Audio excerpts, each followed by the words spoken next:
Hello student, welcome to Daffodils online classes. आज का हमारा टॉपिक है वाच्य परिवर्तन में हम सीखते हैं आज कर्मवाच्य से कर्तृवाच्य में परिवर्तन। इससे पहले हमने सीखा था कर्तृवाच्य से कर्मवाच्य में किस प्रकार बदला जाता है और कर्तृवाच्य से भाववाच्य में वाक्य को किस प्रकार से बदलते हैं। आज हम सीखते हैं कर्मवाच्य से वाक्य को कर्तृवाच्य में किस प्रकार बदला जाता है। कर्मवाच्य और कर्तृवाच्य दोनों के रूल आपको पता है कि कर्मवाच्य में कर्ता कौन सी विभक्ति का होता है, कर्म कौन सी विभक्ति का होता है और क्रिया किसके अनुसार आती है। ठीक इसी प्रकार कर्तृवाच्य में जो कर्ता होता है वो प्रथमा विभक्ति का होता है, कर्म आपके द्वितीय विभक्ति का होता है और क्रिया जो है वो कर्ता के अनुसार आती है। तो क्रिया कर्ता के अनुसार आती है। कर्तृवाच्य में जो क्रिया है वो किसके अनुसार आती है, कर्ता के अनुसार। तो यहां पर मैंने आपको कर्ता की एक सारणी बनाई हुई है जो कि आपकी क्रियाओं के अनुसार है, जो कि किसके अनुसार है, क्रियाओं के अनुसार है।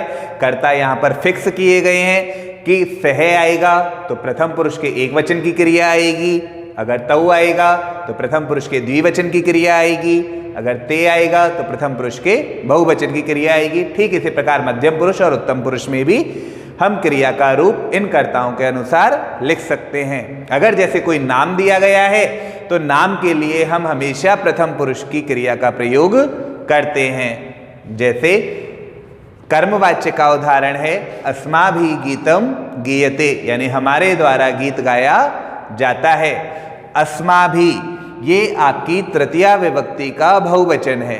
अस्माभि जो है वो तृतीय विभक्ति का बहुवचन है जो कि कर्तृवाच्य में प्रथमा विभक्ति का बहुवचन हो जाएगा। हमारा ये कर्ता बन जाएगा क्योंकि कर्मवाच्य में कर्तृवाच्य का जो कर्ता होता है उसको हम तृतीय विभक्ति में बदल देते हैं। अब तृतीय विभक्ति है तो इसको कौन सी विभक्ति में बदल देंगे, प्रथमा विभक्ति में। तो अस्माभि तृतीय विभक्ति का बहुवचन है तो इसकी प्रथमा विभक्ति का बहुवचन क्या हो जाएगा, वयम। आगे गीतम, ये एक नपुंसकलिंग शब्द है। गीतम जो है वो एक नपुंसकलिंग शब्द है। मैंने आपको बताया कि कर्मवाच्य में जो कर्म है वो प्रथमा विभक्ति का होता है, लेकिन वही कर्तृवाच्य में जो कर्म है वो द्वितीय विभक्ति का होता है। तो यहाँ पर ये प्रथमा विभक्ति का एक वचन लिखा हुआ है और यहाँ पर जब हम इसको द्वितीय विभक्ति के एक वचन में बदलेंगे तो द्वितीय विभक्ति का एक वचन भी गीत शब्द का गीतम ही होता है, क्योंकि इसके रूप चलते हैं प्रथमा में गीतम गीते गीतानि और द्वितीय विभक्ति में भी गीतम गीते गीतानि। अब बात करते हैं क्रिया की। अब बात करते हैं किसकी, क्रिया की। वयम, जैसा कि मैंने आपको बताया कि वयम हमारे उत्तम पुरुष का बहुवचन है। वयम हमारे उत्तम पुरुष का बहुवचन है। क्रिया जो है वो कर्ता के अनुसार आएगी। अब हमारी क्रिया लिखने की बारी है तो क्रिया जो है वो किसके अनुसार है, कर्ता के अनुसार। यहां पर क्रिया किसके अनुसार थी, कर्म के अनुसार। गीयते, यहां पर देखो धातु कौन सी है, गी धातु है। धातु कौन सी है, गी धातु है। तो गी धातु का हमें उत्तम पुरुष का बहुवचन लिखना है। गी धातु का हम उत्तम पुरुष का बहुवचन क्यों लिखेंगे, क्योंकि कर्ता हमारे उत्तम पुरुष का बहुवचन है। तो गी धातु का उत्तम पुरुष का बहुवचन क्या होता है, गायाम है। जिस तरह से रूप चलते हैं, गायती गायत है, गायंती गायसी गायत गायत, गायामी गायाव गायाम है। तो यहाँ पे क्या आएगा, गायाम है।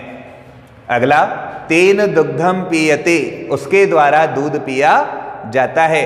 तेन तृतीय विभक्ति का एक वचन है जो कि हमारे कर्तृवाच्य में प्रथमा विभक्ति का क्या हो जाएगा, एक वचन। तो तेन के स्थान पे क्या आ जाएगा, सह। दुग्धम ये हमारे प्रथमा विभक्ति का एक वचन है। कर्तृवाच्य कर्मवाच्य है, कर्मवाच्य में जो कर्म है वो प्रथमा विभक्ति का होता है, तो इसीलिए ये प्रथमा विभक्ति का एक वचन है।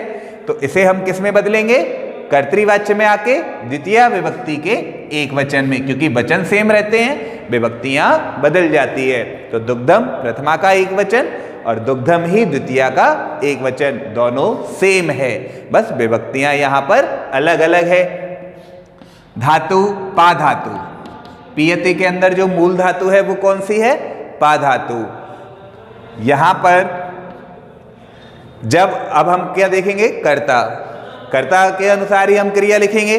कर्ता हमारा क्या है, सह, और जबकि सह हमारे प्रथम पुरुष के एक वचन का कर्ता है, सह हमारे प्रथम पुरुष के एक वचन का कर्ता है, तो इसीलिए क्रिया भी प्रथम पुरुष के एक वचन की ही आएगी। और पा धातु के जब हम रूप लिखेंगे तो पा धातु के रूप क्या होते हैं, पिबती, पिबत, पिबंती। तो यहाँ पे प्रथम पुरुष वाली लाइन में प्रथम पुरुष का एक वचन क्या हुआ, पिबती। तो इसलिए तेन दुग्धम पीयते को जब हम कर्तृवाच्य में बदलेंगे तो क्या होगा, सह दुग्धम पिबती। आगे रामेण रावण है हन्यते, राम के द्वारा रावण मारा जाता है। रामेण तृतीया का एक वचन है कर्ता आपका, जो कि प्रथमा के एक वचन में बदल जाएगा। कर्मवाच्य में जो कर्ता होता है वो कर्तृवाच्य में आके प्रथमा के एक वचन में बदल जाता है, प्रथमा विभक्ति में बदल जाता है। अब यहाँ पर एक वचन है तो इसीलिए हमने यहाँ पर भी एक वचन लिखा। रावण है, ये द्वितीय विभक्ति का ना होकर के कौन सी विभक्ति का है, प्रथमा विभक्ति का है, क्योंकि कर्मवाच्य में कर्म जो है वो प्रथमा विभक्ति का होता है। तो इसीलिए अब हम इसको बदलेंगे कर्तृवाच्य में, तो कर्तृवाच्य में कर्म द्वितीय विभक्ति का होता है। तो रावण है प्रथमा का एक वचन है, तो जब हम इसको द्वितीय विभक्ति में बदलेंगे तो ये द्वितीय का एक वचन आ जाएगा। और रावण का द्वितीय का एक वचन क्या होता है, रावणम। धातु है हमारी हन धातु, हंती के अंदर जो धातु है वो कौन सी धातु है, हन धातु। जैसा कि मैंने आपको बताया कि अगर कोई नाम आता है तो नाम के लिए हम हमेशा प्रथम पुरुष वाली क्रिया का प्रयोग करते हैं। नाम हमारे एक वचन का है, नाम हमारा यहाँ पर जो राम है वो एक वचन है, तो इसीलिए प्रथम पुरुष के एक वचन की ही क्रिया लिखेंगे। और हन धातु में प्रथम पुरुष के एक वचन की क्रिया क्या होती है, हंती। तो यहाँ पर सेंटेंस आपका क्या हो जाएगा, राम है रावणम हंती, यानी राम रावण को मारता है।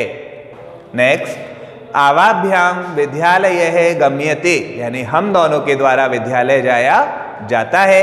आवाभ्याम ये हमारे तृतीया विभक्ति का द्विवचन है, जो कि यहाँ पर कर्तृवाच्य में आके प्रथमा विभक्ति का क्या हो जाएगा, द्विवचन। भाई आवाभ्याम द्विवचन का है तो इसीलिए हमने यहाँ पर भी द्विवचन ही लिखा है। विद्यालय ये प्रथमा विभक्ति का है, तो यहाँ पे आके ये कौन सी विभक्ति का हो जाएगा, द्वितीय विभक्ति का। ये सेम वचन सेम रहते हैं, जैसे ये प्रथमा का एक वचन है तो यहाँ पर ये आके द्वितीय का एक वचन हो जाएगा। तो विद्यालय का द्वितीय का एक वचन क्या होता है, विद्यालयम। अब हमें क्या लिखनी है, क्रिया। क्रिया किसके अनुसार लिखते हैं, कर्ता के अनुसार। क्रिया हमारी कौन सी है, गम धातु। गम्यते में धातु कौन सी है, गम धातु। आवाम ये हमारे उत्तम पुरुष का द्विवचन है, आवाम हमारे उत्तम पुरुष का द्विवचन है, तो क्रिया भी उत्तम पुरुष के द्विवचन की ही आएगी। तो गम धातु में उत्तम पुरुष का जो द्विवचन होता है वो क्या होता है, गच्छावह। यहाँ पे आएगा गच्छति, गच्छते, गच्छन्ति, गच्छसि, गच्छत, गच्छत, गच्छामि, गच्छाव और गच्छाम। तो उत्तम पुरुष के द्विवचन में क्या आया, गच्छावह, अर्थात हम दोनों विद्यालय जाते हैं। अगला, पुत्रेण पिता सेव्यते, यानी पुत्र के द्वारा पिता की सेवा की जाती है। पुत्रेण ये आपके तृतीया विभक्ति का एक वचन है, जो कि यहाँ पे आके प्रथमा विभक्ति के एक वचन में बदल जाएगा। विभक्तियां बदल गई, वचन सेम रहता है। तो पुत्रेण तृतीया का एक वचन और पुत्र प्रथमा का एक वचन। पिता पितृ शब्द है, यहाँ पर जो इसका मूल शब्द है पिता का, वो पिता का मूल शब्द क्या है, पितृ, जिसके प्रथमा का एक वचन क्या है, पिता। ये प्रथमा का एक वचन है तो इसे बदलेंगे हम द्वितीय के एक वचन में। तो द्वितीय का एक वचन क्या है, पितरम। पिता के रूप किस तरह, पितृ के जो रूप है वो किस तरह से चलते हैं, पिता, पितरौ, पितरः, पितरम, पितरौ, पितरन। इस तरह से यहाँ पर इसके रूप चलते हैं। तो इसीलिए यहाँ पे क्या आ जाएगा, द्वितीय का एक वचन पितरम। अब हमारी जो धातु है वो धातु कौन सी है, सेव धातु। सेव धातु हमारी आत्मनेपद धातु है। सेव हमारी कौन सी धातु है, आत्मनेपद धातु है। अब यहाँ पर देखो, सर्वनाम ना देकर के एक संज्ञा वाला कर्ता दिया गया है, अर्थात नाम वाला कर्ता दिया गया है। नाम वाला कर्ता जो है पुत्र, एक ही पुत्र की यहां पर बात की जा रही है। नाम के लिए हम हमेशा प्रथम पुरुष की कर्ता क्रिया का प्रयोग करते हैं। अब एक ही पुत्र है तो प्रथम पुरुष के एक वचन का ही यहां प्रयोग किया जाएगा। तो प्रथम पुरुष के एक वचन की क्रिया कौन सी होती है सेव धातु में? सेवते। यह क्यों नहीं लगाया? क्योंकि यह हम हमेशा कर्मवाच्य और भाववाच्य में लगाते हैं, तब हमारा रूप बनता है सेव्यते। तो सेवते क्यों लिखा? क्योंकि ये हमारी एक आत्मनेपद धातु है और आत्मनेपद धातुओं के रूप मैंने आपको पहले बता दिए थे। तो पुत्र है पितरम सेवते, यानी पुत्र पिता की सेवा करता है। आगे 6 वाला है हमारा ईश्वरेण सर्वे रक्षयन्ते, यानी ईश्वर के द्वारा सभी की रक्षा की जाती है। ईश्वरेण तृतीया का एक वचन है जो यहां पर कर्तृवाच्य में आके प्रथमा के एक वचन में बदल जाएगा। तो ईश्वरेण के स्थान पर क्या आ जाएगा? ईश्वर है। सर्वे, ये जो शब्द लिखा हुआ है वो सर्व शब्द के रूप है। सर्वे के अंदर जो रूप है वो सर्व शब्द के रूप है। तो सर्वे जो है आपके, जब हम इसको बदलेंगे तो ये आपके प्रथमा विभक्ति का बहुवचन है।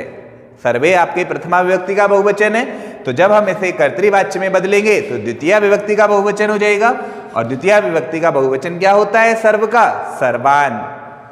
अब आती है आपकी क्रिया। क्रिया रक्षयन्ते, यहां पर जो धातु है वो कौन सी है? रक्ष धातु है। रक्ष धातु है। अब देखते हैं हम हमारा कर्ता। कर्ता के अनुसार ही क्रिया का प्रयोग किया जाता है। कर्ता एक नाम वाला कर्ता है, तो नाम वाला से ही आप हमेशा ये याद रखो कि प्रथम पुरुष की ही क्रिया आएगी। अब एक ही ईश्वर के लिए कहा गया है कि ईश्वर सभी की रक्षा करता है, तो एक ही ईश्वर है, तो यहां पर प्रथम पुरुष के एक वचन की ही क्रिया आएगी। तो रक्ष धातु में प्रथम पुरुष का एक वचन क्या होता है? रक्षति। तो यहां पर क्या आ जाएगा? ईश्वर है सर्वान रक्षति, यानी ईश्वर सभी की रक्षा करता है। अब आता है त्वया कथा श्रूयते, यानी तुम्हारे द्वारा कथा सुनी जाती है। त्वया ये आपके तृतीया विभक्ति का एक वचन है, तो जब हम इसे बदलेंगे तो ये हमारे क्या आ जाएगा? प्रथमा विभक्ति के एक वचन में। त्वया का प्रथमा का एक वचन क्या होता है? त्वम होता है।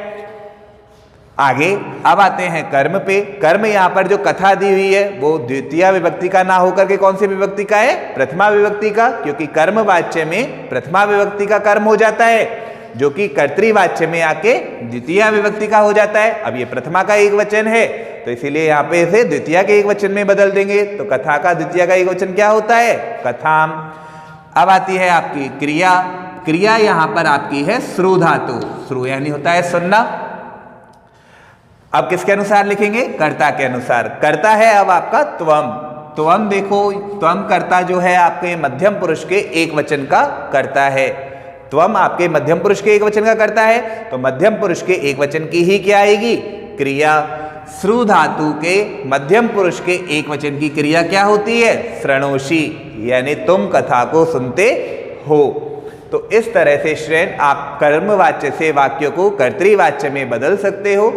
आप और भी एग्जाम्पल्स अपनी बुक से कर सकते हैं ताकि आपको समझ में आ जाए। Thank you student.